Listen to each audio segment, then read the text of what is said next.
मोक्ष मार्गोपदेशिका। मूल नायक श्री चंद्र प्रभु भगवान की जय। परम पूज्य आचार्य भगवान गुरुवर विद्यासागर जी महाराज की, आचार्य श्री सौभाग्य सागर जी महाराज की जय। परम पूज्य श्री स्वास्थ्य सुप्रभात महाराज घर से निकलना कैसे हुआ। तो कहते हैं कि भाग्य से ज्यादा समय के पहले, तो वो सन था 2006। परम पूज्य आर्य का ऋणमती माता जी, आचार्य भगवान गुरुदेव विद्यासागर जी की परम प्रभाविका शिष्य ऋणमती माता जी 27 पिच्छी के साथ मोरा जी में सागर में 8वें नंबर पर आज का अकलंकमती जी की दीक्षा सन 1997 में नेवावर में हुई थी, आचार्य विद्यासागर जी के कर कमलों से।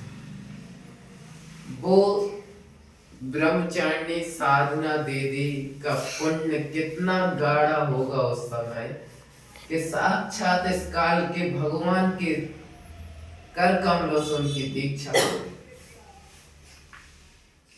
वो काल और वो भाव क्या रहे होंगे।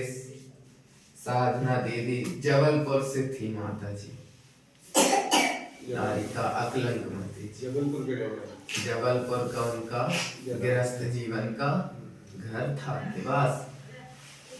और कैसे 2006 में उनका जो चतुर्मास हुआ और जो हम उनसे मिले पहली बार बदनामी और ये सब, तो 9 वर्ष की उम्र में हमारी एज थी उस समय।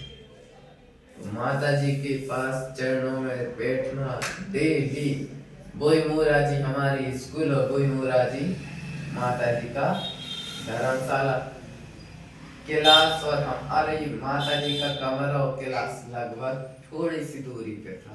तो जैसे लंच का इंतजार करते थे, जैसे लंच हुआ वो पहुंच गए माता जी के पास। दिन भर मतलब सुबह के 6 बजे से रात के 10 बजे तक। अब बच्चे थे तो उस समय माता जी भी उतना विवेक मतलब नहीं मिस करती थी। अब जैसे कोई छोटी छोटी बच्ची आ जाए तो हम भी नहीं मिस करते कि ठीक है देखेंगे सीखेंगे कैसे। बच्चों को तो जाने भी हमें बिल्कुल माता जी से यूं जोड़ के रखा। कभी कभी तो यूं होता था कि माता जी के पास बिल्कुल 24 घंटे ही निकाल देते, देख नहीं सो पा रहे थे तो लगाव हो जाता साधुओं से। जिसको ललक है तो झलक है। रोहित भैया, ललक नहीं है तो भगवान आदिनाथ भी इस काल में अवतार आए। तो जिसकी ललक नहीं है तो वो कभी मुंह दिखाने भी नहीं आ सकता। जितनी हमारी उम्र है उतनी तो उनको दीक्षा लिए हो। 29 वर्ष साधना करके कैसे हमें हमेशा एक ही बात बताती थी कि अन्नू दीक्षा ले लेना तो बहुत सरल थी। शॉर्टकट में घर में सभी लोग अन्नू कहते थे, वो भी कि अन्नू दीक्षा लेना तो सरल है, सिर पे लौंग छुड़वा लेना तो बहुत सरल है, लेकिन दीक्षा को पालन कैसे करना है, चर्या कैसे करना है, क्या है। गुरुदेव दीक्षा दे सकते हैं, गुण स्थान तो अपन को बनाना है कि अपन कौन से गुण स्थान तक पहुंच सकते हैं। तो उनकी एक बात बहुत अच्छी लगती थी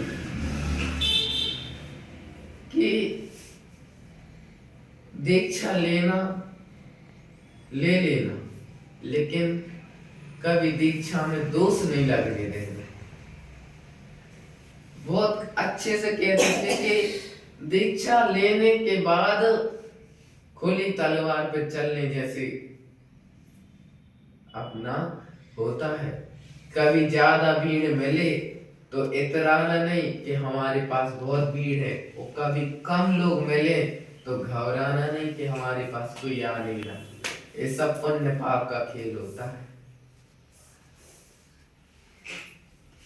बहुत अच्छे से समझाती थी, इतनी कहानियों के उदाहरण दृष्टांत दे दे के बहुत अच्छे से। और कभी भी माता जी बिहार करती थी तो हमारे पास फोन करवा देती थी, महाराज अन्नू भैया कुछ दिन के लिए आप हमारे पास आ जाओ, बिहार करना। तो हम भी पूरी घर की परवाह छोड़ के सीधे पहुंच जाते थे माता जी के चरणों में। आज वो माता जी की कल परसों एक दिन पहले उसी पिसनहारी मड़िया जी जबलपुर में उनका शरीर का त्याग हो गया। एक बात ये थी कि दीक्षा के पहले माता जी का बहुत भाव था कि एक बार सम्मित शिखर की वंदना हो जाए। तो अभी पिछला चतुर्मास आर्य का संघ ने लगभग 48-49 माता जियों ने गुणायतन में चतुर्मास किया और वंदना भी की होगी। और वंदना होने के बाद जब बड़ी माता जी ने पंच तीरथ के भाव रखे कि हम लोग तो इस साइड जा रहे हैं, और अकलंक माता जी की तबीयत बहुत ज्यादा गिरती हुई दिखी तो उन्होंने उनको आदेश दिया और पूज्य आचार्य समय सागर जी से भी उनका आदेश लिया, उचित लगे। आपको यदि वहां से बिहार करके जबलपुर आने, उनको आदेश दिया कि अकलंक माता जी तुम जबलपुर चली जाओ, वीर जी से भेज देते हैं और वहां पर आर्य का तपोमती जी हैं, रखेंगी, अच्छे से व्यक्ति करेंगे। तो अभी कुछ दिन पहले 1 महीने 1.5 महीने पहले तपोमती सन की एक माता जी की समाधि हुई, आर्य का लक्ष्मीमती जी की। और अभी 2 दिन पहले आर्य का अकलंक मती जी की समाधि हुई।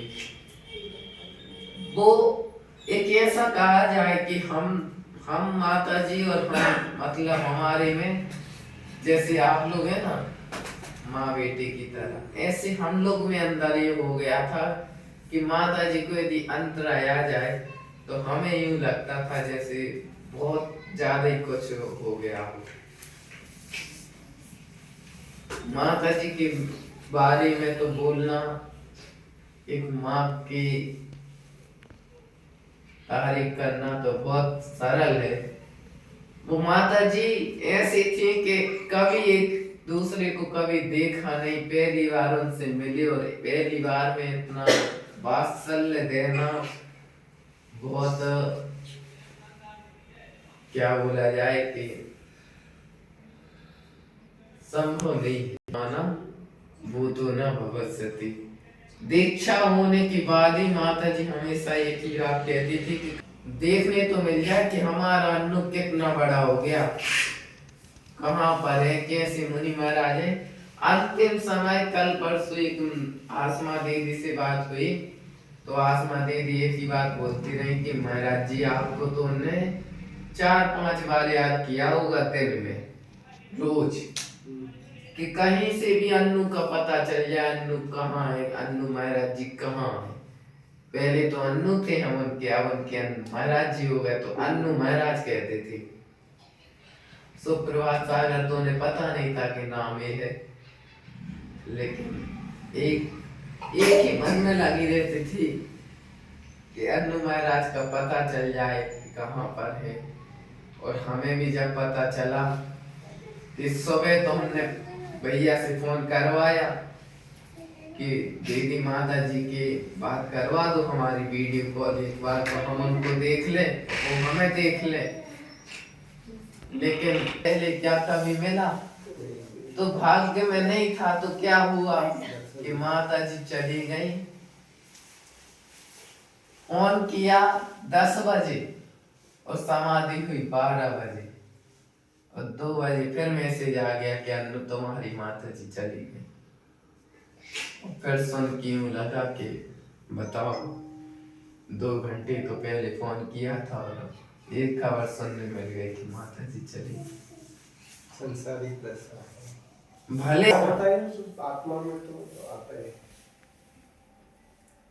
तो कि जिनके द्वारा आज आपको आपके गांव में सुप्रभात सागर महाराज मिले, वो अकलंक मती नहीं होती तो आज हम भी कई जगह पड़े होते, क्या कर रहे होते, कोई भान नहीं था। एक कंकड़ को शंकर बनाने वाली कोई है तो आज आरिका अकलंकमती माता जी अपने बीच में नहीं है। हम उनको यहीं से नमस्कार करते हैं कि माता जी आप जहाँ भी जिस स्वर्ग में भी पहुंची हो वहां पर अच्छे से और भक्ति भाव करते रहना और फिर से जन्म लेना और मुनि अवस्था को प्राप्त कर पुरुष पर्याय को प्राप्त करके मुनि अवस्था में अच्छे से अच्छी साधना करके और मुक्ति को प्राप्त होना।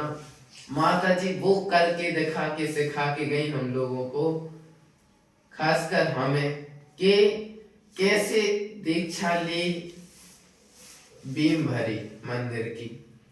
दीक्षा के बाद कैसे धीरे धीरे साधना करके मंदिर बनाया और अंतिम समय में बिल्कुल शांति से बगैर कोई बाधा के और संलेखना पूर्वक समाधि करके शिखर के ऊपर कलश विराजमान करके बता के गए कि कैसे करना चाहिए।